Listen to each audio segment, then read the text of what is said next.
What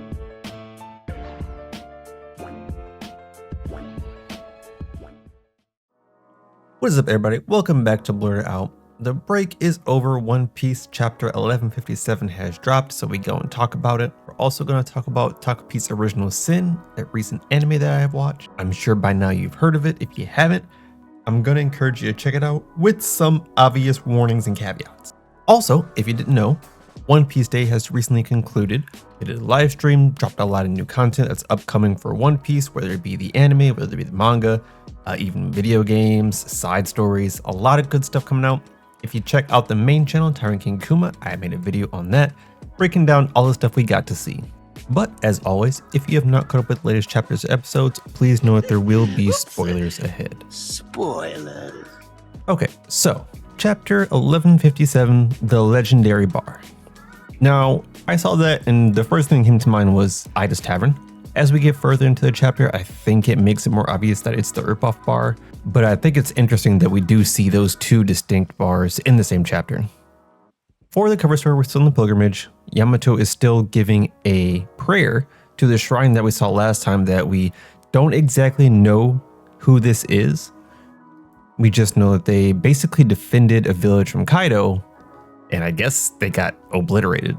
There's no trace of his body behind, so whatever Kaido did to him just eviscerated him. That really just never found a body. Although I like to think that Kaido eviscerated him. And what's kind of funny, kind of not funny, is that Ulti and Page Warner are in the background building a snowman of what is obviously Kaido in front of the shrine of a dude who got eviscerated by Kaido. And I just think that's very on brand for Ulti. And I'm pretty sure it's Kaido because it's got the horns and it's got like the Fu Manchu mustache. And I also appreciate that even with, them being, I guess, on Yamato's side and technically against Kaido now, they still kind of have that allegiance to Kaido because in some ways Kaido is their adoptive father. But I assume within the next couple of cover stories we're going to figure out who this is or why this is, important. I think Odish is building time because he's going to tie this into the main story, so there's something coming up.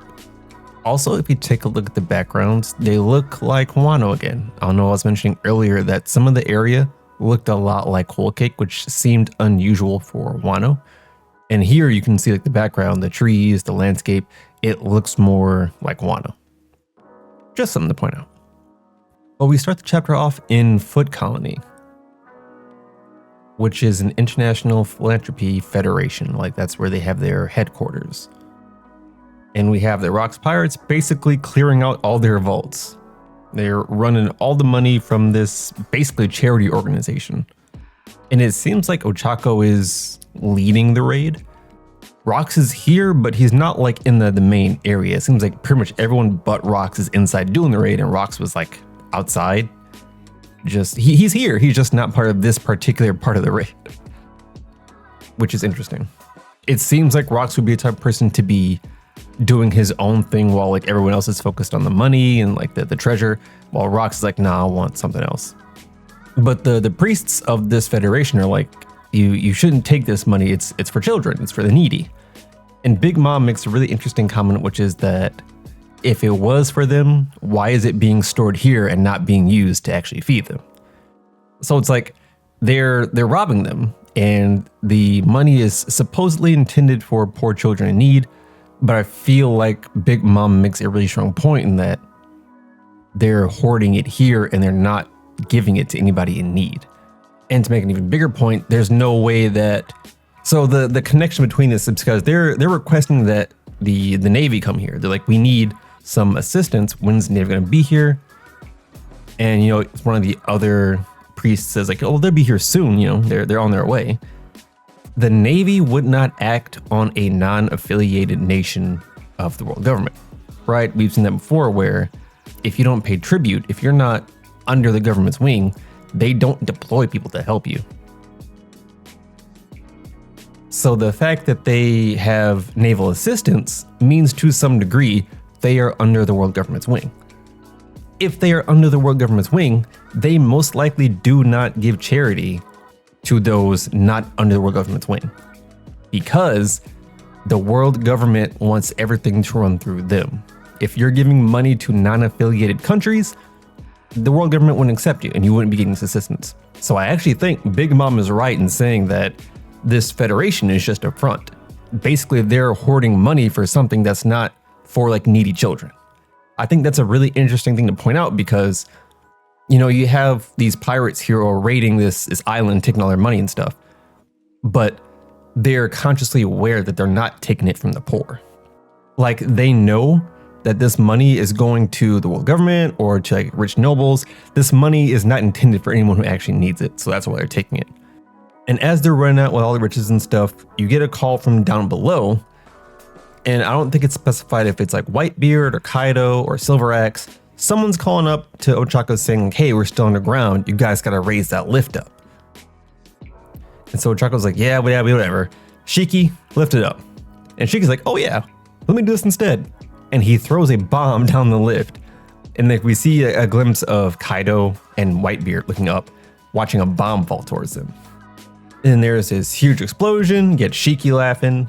I can't tell if Ochako's also in on this.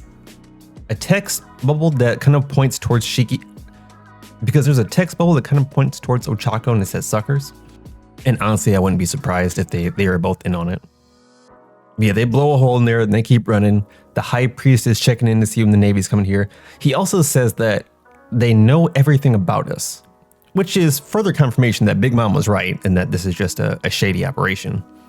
So they decide to seal the temple until the Navy gets here.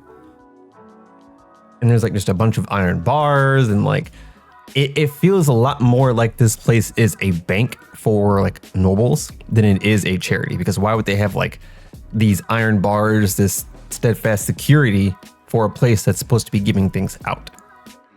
Most of it doesn't add up. But Big Mom's like, oh, iron bars, I can break that easily. No problem, let me through. As she's getting ready to do that, we see the entirety of the island, the waters around it, everything just starts to tilt off its axis like Marineford. So just seeing that panel, we already know who it is. Like there's only one person doing that. And everyone on top is like, wait, what's happening? Is the island sinking? Like, no, it's an earthquake. And they're like, it's got to be his handiwork. And you have Big Mom shouting, Newgate! Because she knows that Whitebeard is tearing things up. And like everyone's falling through the cracks, falling down, the entire temple crashes down on itself. And then you just have like Kaido and Whitebeard walking in the background like, all right, we're out. Like just unfazed. And like Kaido's like, gotta admit, it's cool that you have a power like that. Like I wish I could do that. And Whitebeard's like, yeah, you just gotta make sure you know what kind of power you're getting into because you're stuck with there for life. And I kind of like this interaction because I think one of the things that Kaido says when we first see him is that Whitebeard finally managed to die. And it was almost like a respectful nod of Kaido being like, yeah, man, one of the greats. And I think that this here is him just kind of like just admiring Whitebeard's power. Because we saw how Kaido talked to someone like Rocks, where it's like immediate disrespect. Whereas with Whitebeard, it seems like it's a bit more cordial. Also to point out, because Silver Axe was down there too, Silver Axe is getting up. He's the only one that's bloodied. Both Whitebeard and Kaido are basically unaffected. But like Silver Axe's blood dripping down his face, so that bomb messed him up. That or the earthquake, one or the other. But Whitebeard and Kaido are just completely clean. And so Silver Axe is like, all right, who did it? And Ochako just points up to Shiki, who's floating in the air, which means Shiki has his power right now. And Shiki's just like, oh man, I'm glad you guys are okay. Can't believe that happened. So they start scrapping in the background, and then Rocks pulls in. And Rocks is like, all right, you guys got the treasure, we gotta get out of here. We're supposed to be leaving. Stop fighting. But by this point, the Navy has already arrived. And Whitebeard notes that it's oddly fast for the Marines to be here that quickly. And he makes the assumption that someone leaked their plans. Now, this gives the idea that there's a mole within the Rocks Pirates, someone who is basically filtering information to the world government, filtering information to the Navy. My first idea is that it's probably Stussy, just because of the line we have now where Stussy is like a double, triple agent. I don't know that would be the case here, but I think that makes the most sense out of all the characters. I don't think anyone else would necessarily benefit from leaking the plans. But since they pulled up, Rocks is like, all right, take him out. And as far as I can tell, yeah, they pretty much wiped the floor with all the Navy. And so we start going into a breakdown of their achievements. Basically, since they've been formed for 2 years, they did 16 raids, sank 76 ships, reduced 14 ports to ash, wiped 5 towns off the map, brought 1 nation to ruin, had 3 unprecedented violations of Article 18 of international law, which I don't know what that is. I'd be curious to see if that's something that's solely one preach later, or if it's literally like an international law that exists that they're just referencing here. But they also says that they have 25 criminal records quietly erased. And we know that a lot of the prisoners on level 6 of Impel Down were basically also erased from existence. So it wouldn't be as crazy to say that there could be Rocks pirates in Impel Down. At least there could have been. Now I think about it, a lot of the level 6 pirates ended up getting killed or fought their way out with Blackbeard, so maybe not, but I think there still is some correlation there. The narration goes on to say that even with the future pirate king Roger sailing the seas, it would not be an overstatement to say that it was Rock's era. And I think Garp issued that saying way back in the 956, 957 era. It might be 957 when he said it. That before the era of Roger, it was Rox's time. So this is just reiterating that statement. And as all this is happening, as all this narration is happening, we see that Rox is using his power again, where he basically swings his sword and it does just like blunt explosion damage to the ship. And it's so unique because it seems like he's launching a concussive burst with his sword. Almost like the arrow attack that Yamato uses, which seems to be like a combination of like Ryo and like hockey based. That's really what this seems like, just on a larger scale. And then we cut to a new area, which is Ineshi in the New World. And it looks like Harold has come across a land that helped him previously with, the issue Elbaf was having with food and other things that they were kind of missing when they were going through that famine, like around Loki's birth. So he's here at that nation, and the Navy is also here. Now, it seems like the Navy is here to either collect tribute or, they might be collecting slaves. They are here to collect from a non-affiliated nation. And like I was saying earlier in chapter, when you are non-affiliated with the Navy, you're no better than like a lawless land. Meaning that not only do people not care about what happens to your land, it means that they can come and do whatever to your land and no one's gonna stop them. Now the Navy recognizes Harold and they're like, listen, you gotta head out of here because you're up for bid to be part of the world government. You're trying to join the world government as an affiliated country. That means that if you interfere here, you're gonna mess up your bid because we're trying to do some shady stuff. You're cutting into our shady stuff. And Harold, being like the honest person that he is like, that's not cool. You can't just bully these people just because they're not affiliated. Especially because these people helped us out in our time of need. So I'm not just gonna let you run over them like that. And the Navy's like, nah, just get out of the way. And as they're doing so, they shoot one of the people they have tied up. And like these people are in rags, so like they're not like criminals. They're literally just members of this nation that I'm assuming they're being taken as slaves. Because what other reason would you have for coming here and like tying up people? Harold sees that and he immediately starts attacking and he destroys the Navy ship. And it goes out in publication that basically King Harold, the king of Elbaf, made an unprovoked attack against the Navy. So they're doing their thing where they spin everything around, they make it his fault, and they basically point him out to be a bad guy. And they even go so far as to say that the alliance Harold was trying to make with the world government was just a ploy. He was just trying to get in good with the world government so that he could do his own thing. And then we cut on back to Elbaf and we're in Ida's Tavern. And like I said, this chapter is titled Legendary Bar. I think there is some correlation to that title and Ida's Bar, because I do think Ida's Bar is going to be fairly important down the road. But you have Harold and Rox here and they're just drinking. And Rox is like, yeah, that's the world government. That's what they do. You tried to get a deal with them. They lied on your name. And now you're at this point where you're basically begging to be part of it. And they clearly don't want you unless you play by their rules. And Harold is still clinging to the idea that, eventually they'll be a part of the world government. It's going to take time. And Rox is kind of just mocking him for that because I guess Harold shaped. I was looking at Harold and his hairstyle was changing like repeatedly. And at this point where he's talking to Rox, he's completely bald. And Rox is just like, bro, why'd you do that? That looks stupid. And Harold says that Garp laughed at him too. And it's very interesting because Rox immediately is like, Garp, yeah, he hates the top two. He should be a pirate. So the idea here is that Rox knows Garp enough to know that he does not like the top brass, which is, I don't think that's like super common knowledge. I think people know that Garp likes to do his own thing, doesn't necessarily play by the rules. The fact that Garp has open disdain for, you know, the top of the top, I think that's pretty like select knowledge. But it seems like Rox knows Garp deeper than just oh, we've clashed once or twice. But I also appreciate the lore that Garp knows like a lot of the pirates of this era. Like he knows Roger, he knows Harold, he knows Rox, he knows like Dungeon Zhao. Like he has relationships with these different pirates, and they're not all necessarily like just enemies. Like it seems like Garp is the type of person who like creates relationships with these people regardless, and then acts accordingly to their actions. Because based on what Rox is saying here, I like to think that there is some kind of relationship that him and Garp have.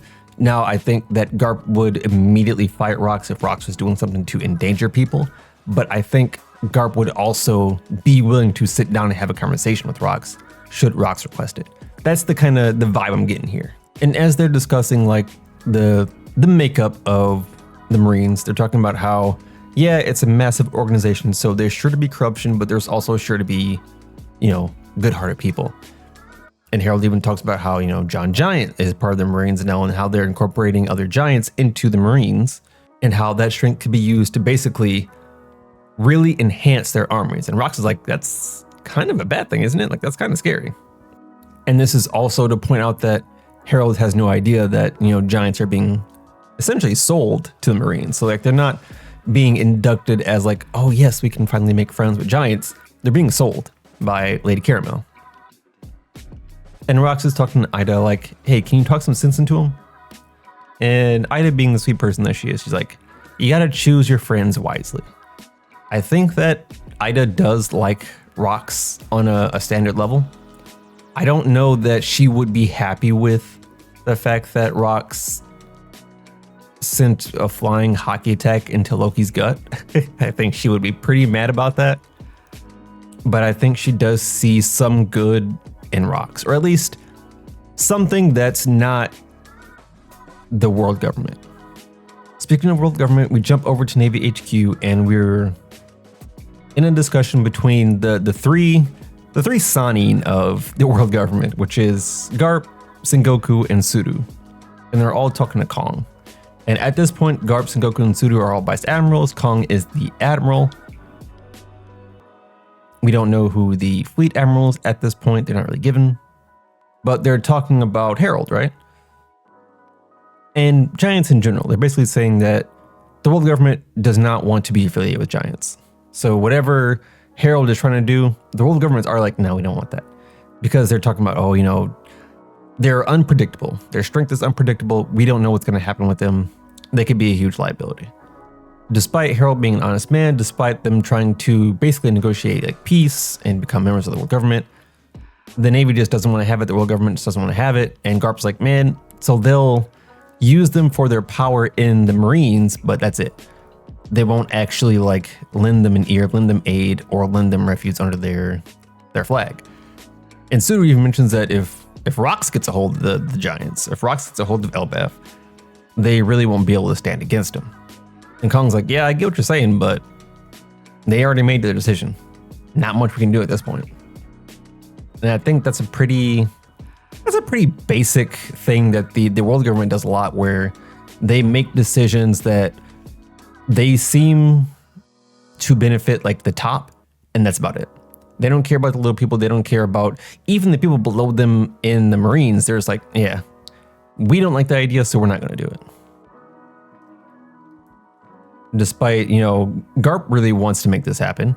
Sengoku and Tsuru seem like they would rather it happen than it happened with Rocks, so they're also on board, but no one's listening. And then we cut to 42 years ago in Hachinosu. And it turns out, big news, Shaki has quit the Kuja Pirates. How that information became public, I'm not entirely sure.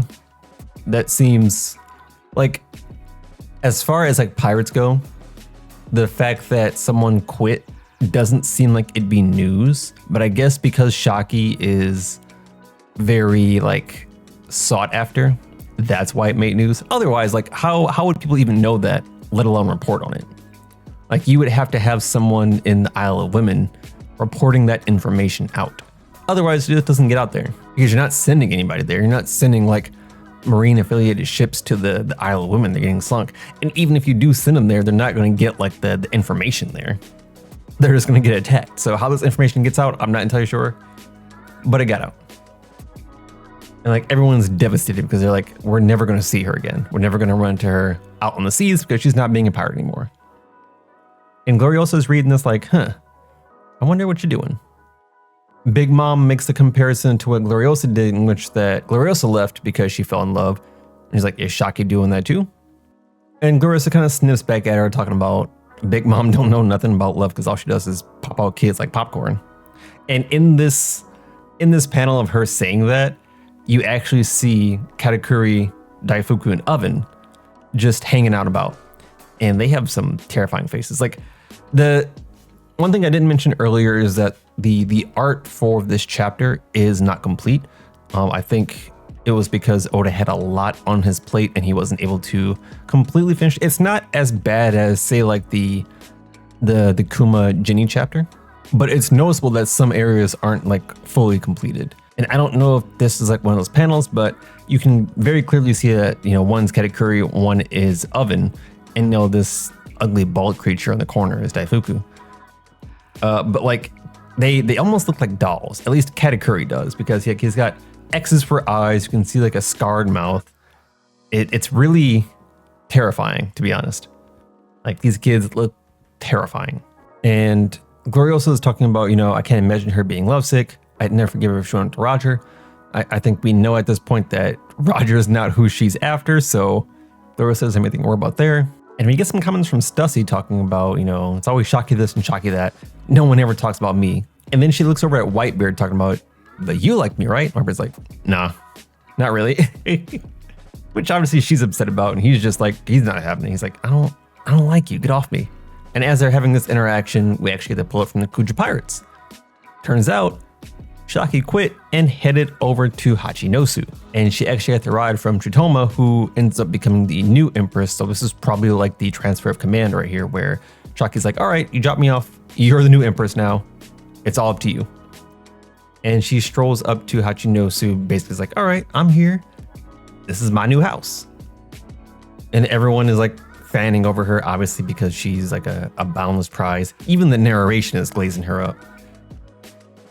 And basically she came here because she quit the pirates, but she doesn't want to be hunted down. And it's very similar to Rayleigh, right? Where Rayleigh, he stopped being a Roger pirate. And he was in Sabondi, coating ships because she was like, I just want to chill. I just want to live peacefully. And she's like, even if I quit, the Marines will always be after me. So if I come here, I'm probably going to be chill for a little bit. Because this is the land of basically the strongest pirates of this era, and the Navy is not coming anywhere near this island. So obviously everyone agrees to it. And at this point, Rocks and the main core of the Rocks pirates are not here. So like she shows up and she kind of just like makes her way at home. None of the Rocks pirates are here. So the fact that when they come back, everyone's like, what in the world's going on here? And they realize that, oh, Shaki has set up a bar here. And it's Shaki's Ripoff Bar. And this is the same kind of bar that she has in Sabondi. And honestly, it's probably a like for like make of that bar. And Shaki's pretty much just made herself at home. Apparently this bar is so like sought after that you would need a month just to get in. And I don't understand how that works, because how are you? It's not like a high class restaurant, right? It's a bar. So you go in there, you drink, you leave. But like you have to make reservations? Like how? She's probably making bank here, to be honest. Especially like on an island filled with money, all the treasure that all these pirates bring back, this is easy money. Like, I wouldn't be surprised if Shaki is like loaded. And I think the same time that Shaki like officially opens the bar is the same time that Rox returns, because she's like, you guys will be my first customers. And all of the Rox pirates get the hard eyes. Well, I say all, and there's only a few of them that are shown. So you see, I think you see Rox, you see Silver Axe, you see Don Marlone. I think that's Shiki. But you also see Whitebeard in the back with the hard eyes. So like all of these legends, all of these epically famous people are all just smitten by Shaki. Which, I mean, I can't blame them. Especially with like the outfit she has on. Is over. Done. It's wraps. I saw a lot of people were unhappy about that. Specifically like Whitebeard having the hard eyes, because they think it kind of devalues him as like a epic character. And I mean, no, not really. Like, I think it's one thing to do the heart gag, because it's like, obviously they're attracted to her. They're pirates. It is what it is. That's not like a crazy thing for pirates to do.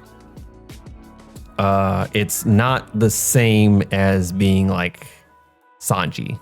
It's not a Sanji level heart feat. I'll say that. And I'll leave it at that because people will get mad at that. But they go on to note that Shaki was basically treated as Hachinoshu's treasure.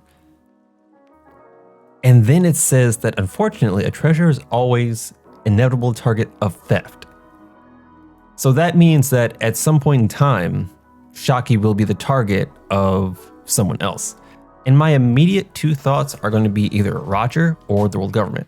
Now, Roger, obviously they were already trying to get Shaki on their team. So it makes sense that, you know, at some point the Roger pirates are going to pull up here and try and take her.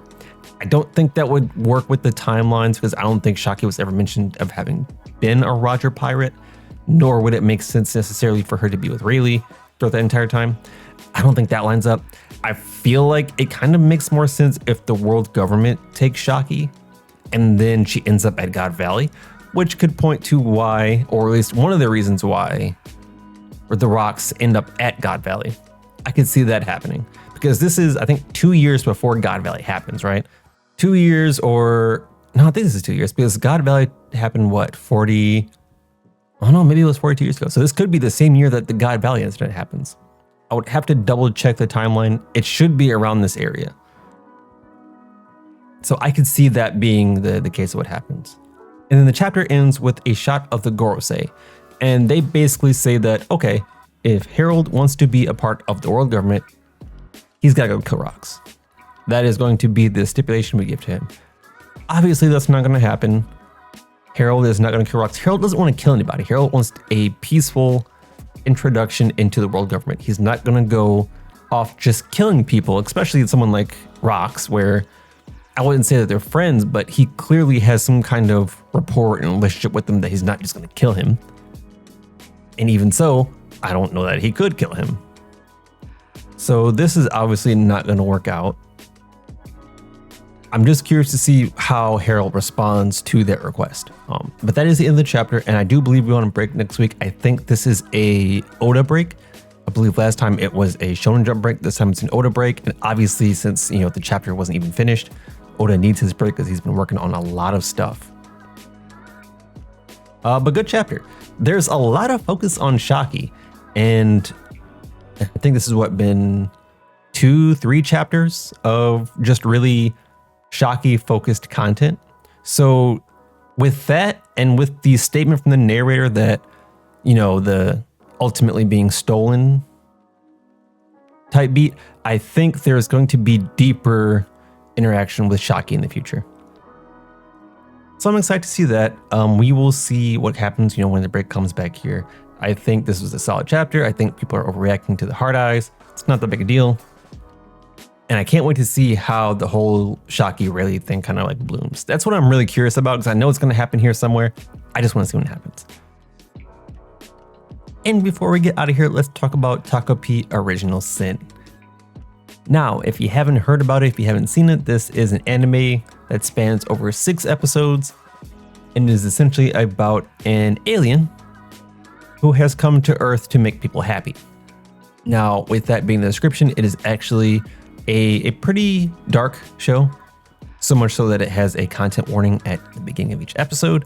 So if you are going to watch it, be advised, it's not for the light of heart. It's got a lot of, trigger topics. So make sure that if it is something you want to watch, that you're prepared for that. But I watched all 6 episodes. I didn't binge it because, that's a lot. I think I probably watched like 1 or 2 episodes per viewing session.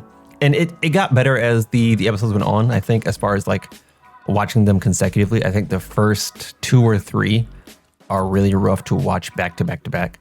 At least for me, just because when it comes to like kids, I think that hurts me more than just like teens or adults having a bad time. When it's kids that are being subjected to a bad time, that's hard. That's hard. But essentially the story is about Takopi finding Shizuka one day, and Shizuka shares some food with him, and so he makes it his goal to make Shizuka smile. And he's a happy-in, so that's his goal, make people happy. The problem is that he doesn't really understand the world that he's in. So he doesn't understand Earth, he doesn't understand its customs, so he's very naive to how he's acting. And he keeps trying to make Shizuka smile, time and time again with different gadgets and stuff, and it's just not working. He doesn't really notice that Shizuka is actually the end result of a lot of bullying from different characters in the show. Mainly this other young girl named Marina. And it's constant, it's terrible because like it's not just like verbal abuse, it's physical abuse, it's mental abuse, like it's every kind of abuse that Marina can inflict on Shizuka, she's doing it. So you have Takopi trying to make Shizuka happy. Shizuka is just in a depressed state because she basically is tortured every day. And I won't spoil like the finer details because I think the plot twists and the goings on in the actual show are very interesting, and I think they're worth watching. But it's a matter of Takopi trying to make Shizuka happy even through these harrowing times. And we see kind of the worldview from Shizuka, we see it from Marina, and we see it from another child called Azuma. So it's like this trio of kids who all kind of have really terrible, lives, even at such a young age. And it's kind of just a view of Takopi trying to make them happy, but honestly, he's just consistently failing. Like I said, it's a very interesting watch. I think the plot is very, it keeps you on your toes. I would say some things you don't really expect, and it kind of keeps going from there. I think what really got me was Azuma's story, because there's certain aspects of each of the kids' stories that kind of tugs the heartstrings. I think Azuma's was kind of the worst for me, just because with Shizuka's and with Marina's, there's an element of like someone's being hurt, so they're hurting somebody else. Someone's being hurt, so they're hurting somebody else. That's kind of how their stories work. With Azuma's, there's not really a reason why he's being hurt. And it's always the parents. The parents are terrible. There's no good adult in this show, I don't think. I think all adults are trash. And with Azuma's case, his mom is mentally abusing him for no reason at all. Like, there's no outside factor. There's no like spouse that's abusing her to where she abuses him.